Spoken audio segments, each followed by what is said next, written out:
Welcome back, everyone. Welcome back, good folks of the interwebs. How y'all doing? Technodrome Redux. Yeah, Technodrome. So what does Redux mean? I think it's just like redo, or like part 2, or like a do-over, or like the second iteration of it. Okay. You know, like version 2.0, right? Is that what it kind of means? Okay. We'll have to look it up. We're both playing, so we can't look at our, can't, our phones. Hey, Jimmy. Jimmy, can you look that up, please? Jimmy. So this episode is going to be a little unique, a little special for us. I wanted this to week on a very special episode of Who Would Win. Corey Matthews does drugs for the very first time. Yeah, he does. I do remember that episode. I think there's like 2 episodes where they go to the drink. Oh yeah, that's right. Yeah, I was like, there's- Corey Matthews never does drugs, No, they never get that crazy. but he does. He has like half a beer, and it's a big deal. Yeah, well, he does. So he did that because he was like, I think him and Topanga weren't together for a brief minute. Topanga. Like one of the 80 times that happens, even though they claim they've been together since they were, in the sandbox. They're on and off, on again, off again. Man, 90s continuity just doesn't know how to handle itself. No, not at all. 90s sitcom continuity, I should specify. And they actually referenced that. So on our road trip up to the Door County, Did you listen to the podcast? we were listening to the podcast. Yeah. We and then listened to watching the like first the episode. episodes, as they would go through them. Yeah. And they mentioned like, there's so many continuity errors that Oh, you yeah. just had to work out. And a big one is like, how Topanga just sort of appears as if from nowhere, part of the class. Yeah. And you don't really, know her much, or even, nothing is ever alluded that, Corey's known her since, they've been 3. Right. Oh, yeah, exactly. They've only really known each other since grade school. And she was never meant to be a major character. She was, just meant to be a character for that particular episode where she, is all weird and does the whole lipstick on the face. And then Sean has that whole, like, use a mirror, babe. I saw there's actually she has a TikTok, Daniel Fishel, and she recreated the scene. Oh, nice. It's pretty funny. Yeah, it was really interesting. Rachel and I are actually rewatching the entire show from scratch, because usually when we rewatch it, we start in like sophomore, junior year, like usually Right, around when Sean and Turner are living together. Yeah. That's usually where we started off. It's definitely a more mature show at that point. Yeah, but like it was interesting, like rewatching, because I haven't watched those like really early episodes in the longest time, and I don't know, man. There's a lot of like they hold really up. funny moments They hold up in those for early sure. episodes. Lily is hilarious, or Morgan. Lily. Lily Oh, Nixay. first Morgan. Yeah, first Yeah, Morgan. there's another thing. One of my favorite things is like when they explained her absence, and then they recast her. Yeah. Like a whole season later. Oh yeah, I've been up in my room for 3 years. Yeah, it was the longest timeout. It was a 3-month timeout. Yeah. 3-year timeout. Was that what it was? I think it's 3 years. And then they have a little like ongoing joke about that throughout the series then too. Yeah. Oh my God! And the amount of times that during this particular era we're in right now, like between like sophomore and senior year, we just got to senior year last night, where Sean and Eric and Jack are living together. Yeah, the apartment. Yes, the apartment. Which they also like cheekily referred to as like, hey, remember that year that we lived together? Yeah. But yeah, so the amount of There he times is. that Sean will explain like a TV trope about the episode that they're doing, because they're doing that kind of episode, right? And he's like, look, it works in TV all the time. Trust me, it's the same. So like the one where Corey has to be at Topanga's Sweet 16. Yeah. And also at... hold on. Oh. You're not going to be able to do it. Wait. Oh, my gosh. Oh. Nice. I doubted you. Don't doubt me. I'll always doubt you. Okay. We got to break through that shield, man. Right? Can you break it? Well, I'm going to taunt and see if I can break it that way. Oh, there Okay. you go. Nice. Uh-oh. Yep. Help me. I'm gonna try to. Help. Little help now. Help. Help me. Come on, come on, come on, come on, come on. Oh, Ah, you got smoked. Oh, come on, come on, come on. I got you. I got you. Oh, yeah, fam. I got you, fam. Yeah, fam. Come on.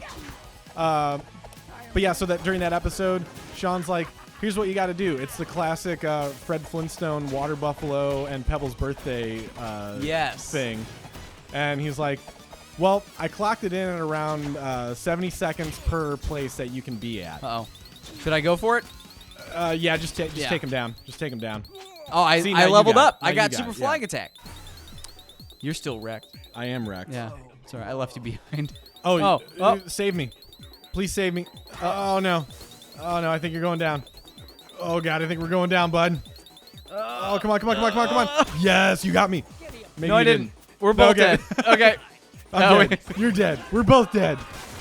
Ah, jeez. So I hold X while I'm in the air. Yeah, but you have to have one of your special meters up, though, too. That's the thing. Well, I did. So, yeah, there you go. You did it. All right. Have a chicken. We'll have a chicken. So, yeah, and Sean says, like, oh, yeah, no more than 70 seconds per spot, and then you got to switch. And Corey's like, yeah, but Sean, that's a 30-minute sitcom episode. This is real life. He's like, trust me, it's the same thing. He does that, like, so many times. So on this episode, I wanted to do a very, very special shout out to my niece Ava, who I found out a couple weekends ago. We were up in Chicago, visiting the fam. We sound like quite the world travelers here in this episode. Well, you talked about Wisconsin on the last episode. Well, okay, so I've been to Wisconsin, you've been to Chicago. We don't sound like, we're not the world travelers. We're Midwest just, travelers. Yeah, upper Midwest. Okay, I don't know what to do about these lasers. But yeah, anyway, Sam Kelly, how you guys doing too? Shout out. You died. Yeah, I know. I'm distracted. I'm trying to tell a story. Yeah. So, we're hanging out, and Ava's talking about the new Turtles game that she's got. And my sister-in-law, Kelly, is explaining it to me. She's like, yeah, Sam got like a retro game. It's like one of those old Turtle games. I was like, oh, is it that new one? She's like, no, it's an old one. And then I was like, oh, I wonder if, so I guess it's one of the original arcades, like, Turtles in Time or Turtles Take Manhattan or Turtles in Time Slaps.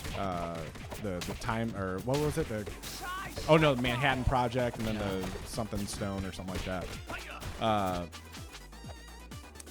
And then this is like the robot shredder guy. Ah. Oh, yeah. Yeah. Technodrome.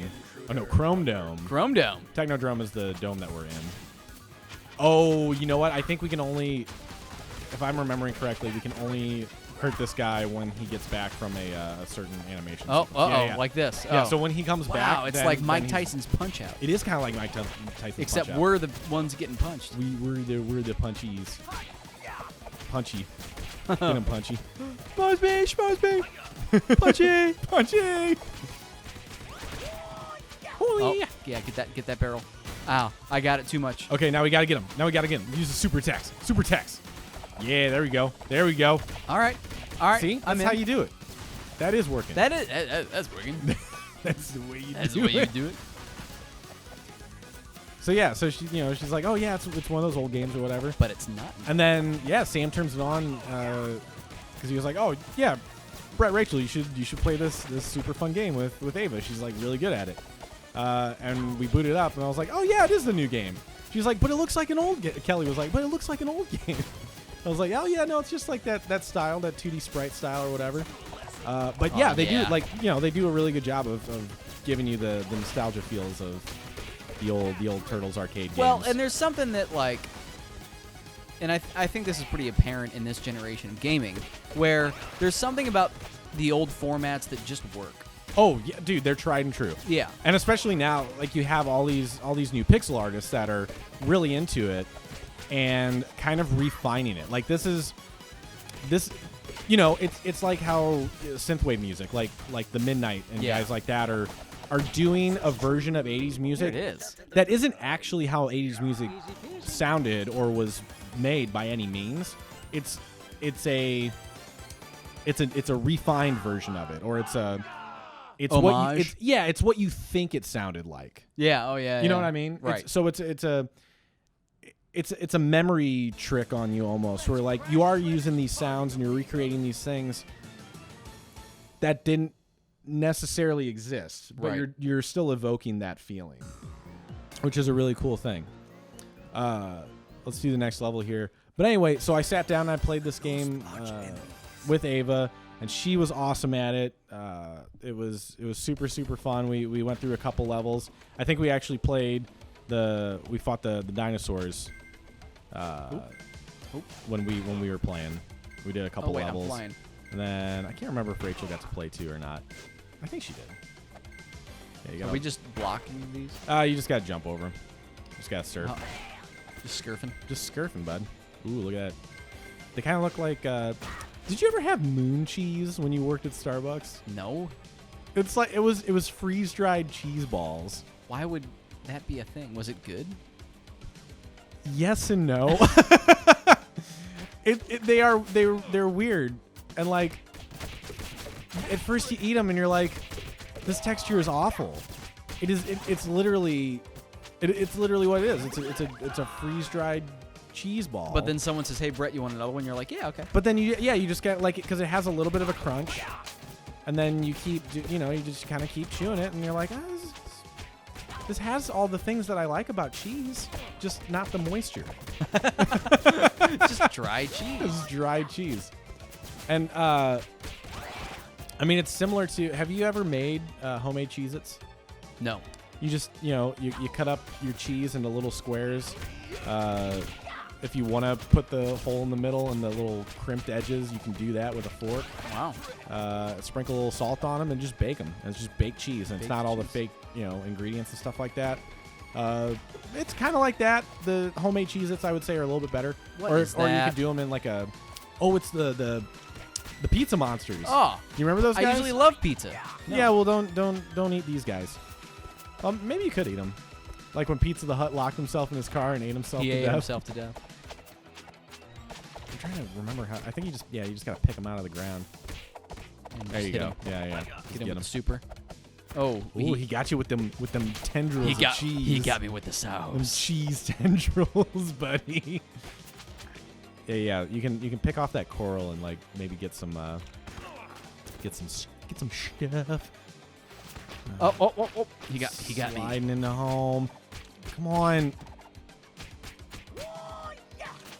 Man, these pizza guys, they're slippery. Oh, right there. Come on now. What? Oh, Got him. there it is. Classic beat 'em ups Oh no, he's eating me. The pizza is eating you. has become the pizza. Come on. Maybe I should. Yeah, I'm just gonna super it up.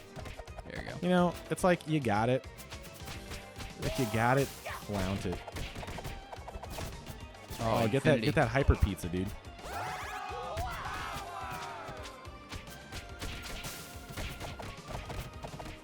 Infinity. Oh, it's Infinity Supers. Yeah, Infinity Supers. I just thought it was like more power.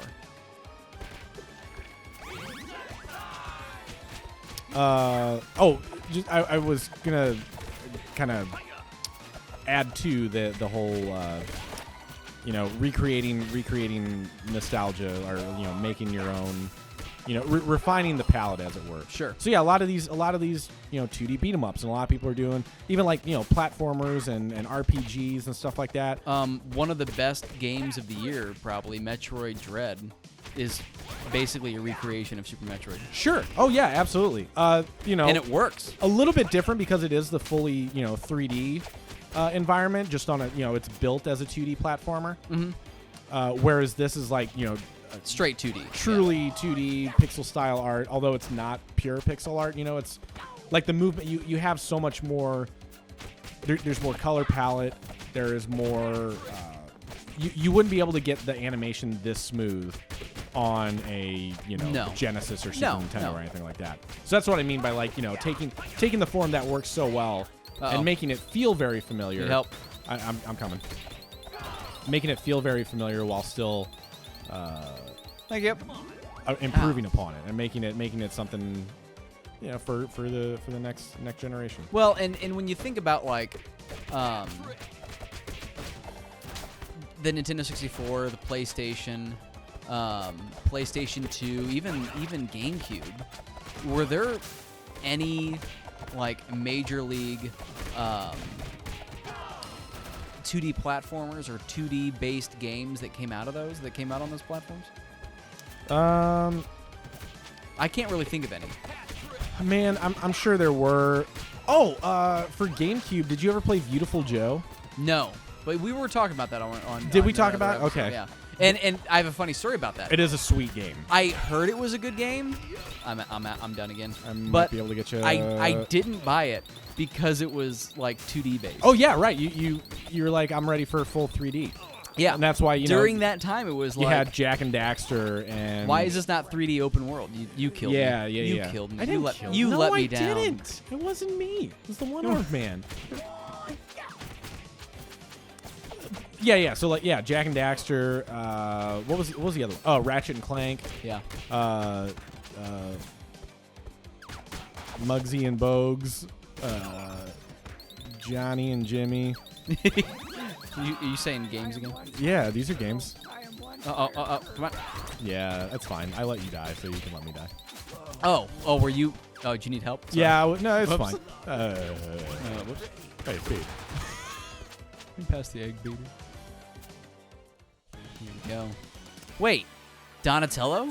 No. It's Slash. It's Slash. He's gonna play Sweet He's Child of Mine. Yeah. Oh no, not November Rain again. You just finished it. It's 20 minutes long. Oh, get him. But yeah, I would have to like really sit down and think about it because I'm sure there were a couple. But the primary focus was definitely. Well, yeah, because that was like when that was when we had the 3D platformers in the PlayStation and N64 era. Yeah. But now we have it to the point where the formula is more refined. You're able to do like your control. Instead of the simple just run and jump and whatever of like a Mario or when Sonic first came into 3D, stuff like that. Now you have games that you can do so much more, and like even like the first Tomb Raider was really limited in its scope. It was revolutionary by for sure, but there we go. I've been replaying I've been playing those games and they're like a little stiff and awkward. But then you have the Prince of you remember Prince of Persia: Sands of Time? Yeah, uh-huh. Like that was huge, right? Yeah. And the abilities that you had with that stuff was just groundbreaking, and you're just pushing the form of. You won the Pacifist Award. Oh, nice. Yeah. Good job. Feels good. Yeah, there seems like there's a lot more games that come out that are, not just like smaller independent, but some of the, more Mario games. Like there's a lot of mainline Mario games that are based around the 2D. Metroid, like I said before. Mm-hmm. There's a lot more games that are exploring those formulas of the past that were really just the limitation of the hardware and the game design at the time, and then 3D was a thing. Yeah. And now you kind of see, hindsight's always 20/20. You see the benefit to designing a game without the within the confines of 2D. Sometimes, as they say, limits spawn creativity. Yeah, I think that's a good. Yeah, less is more. Or, stretch what you know. Yeah. And stuff like that. Because then, on the other hand, too, it's like, what else can you do with full 3D like open world platform type games anymore? Like you can literally do everything with your characters. Yeah. There's so many buttons on controllers now. And, like, there's button combinations that are just, in like, half of the time, like, my biggest hurdle to starting a new game is how many like button inputs you got to just memorize. Yeah, it's a and lot. sometimes it is really intuitive. Mm-hmm. I think the Batman games, the Arkham series, does a really good job. They of were that. good, yeah. There I are a lot should of play button Arkham inputs. Knight again. I really liked Arkham Knight. We should play Asylum on the Okay, channel. well, make sure you comment in the space below if you want us to play through some Arkham Batman games. That'd be great. And, flash your bat signal and, have Alfred make us some tea and... And call Commissioner Gordon and have a chicken. Commissioner, I'm barbecuing a chicken. Do you want to come over? What a hero. Oh, man. Anyway. This corn is amazing. What a chef.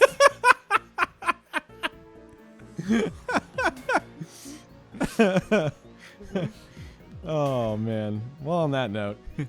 I barbecue all day and you show up with a fruit salad and you want me to thank you for coming? No, you can't use my pool. Robin's been basting a half rack of ribs for hours. I want to see that crosser. I want to see DC Universe at the queue, the weekend cookout, queue. Yeah, the weekend barbecue with Yeah. Batman and friends. yeah. I would love that. That'd be fantastic. Mr. Freeze brings the cold beverages. He's got the brewskis. He's got the keg. Yeah. Yeah. Would it be the Arnold version though? It's gotta got to be. Yeah, it's got to be. Yeah. And I feel like Two-Face is the guy that just didn't bring anything. I have coolers. When they get cold, the mountains turn blue. Get down. Two-Face cheaps out. He doesn't bring anything to the barbecue. He just shows up. Last to leave though, he eats everything. He can be that guy. I feel like there is a joke to be made with the two sides of them. You know what I mean? Like one side he brings like chitlins or something, like really fatty and just terrible for you, and then his good side's like, I brought this kale salad. Yeah, it brings two dishes. Yeah. Yeah, there you go. It wasn't really thought out very well. We'll think about it. Yeah, and we'll get back to you next week. Yeah, and then Poison Ivy's mad that you're eating salad. Yeah, now hold on. Would she bring a salad or would she bring pork? Yeah, what is her MO with that? I don't really know. Why don't you guys comment in the space below? Yeah, is Let us Poison know what you Ivy think. a strict raw food vegan? Or does she love plants so much that she's the opposite of a vegan? Yeah, so there's actually, in Skyrim, in one of the races, the Bosmer, the Wood Elves, because they're so in tune with the plant life around them. Yeah. They live in trees. They, their whole shtick is nature. They're actually carnivores. Yeah. Yeah. All right, well, then maybe it's that. Maybe it's that. Maybe it's that. Yeah. She's just eating, she just wakes up and has like jerky every morning. There's a joke to be had there, but and bat meat. Yeah. Oh yeah, probably. Yeah. There's a joke to be had there. Yeah, there's that. Comment in the space below if you know what that joke was. Comment in the space below. Anyway, this was a very special episode. I wanted to again dedicate to my niece Ava. I hope you enjoyed it, and we'll play more Turtles next time I see you. But for now, we're gonna head on out, and then we'll be back next week with another episode. Feels good. Feels good. Oh, there it goes.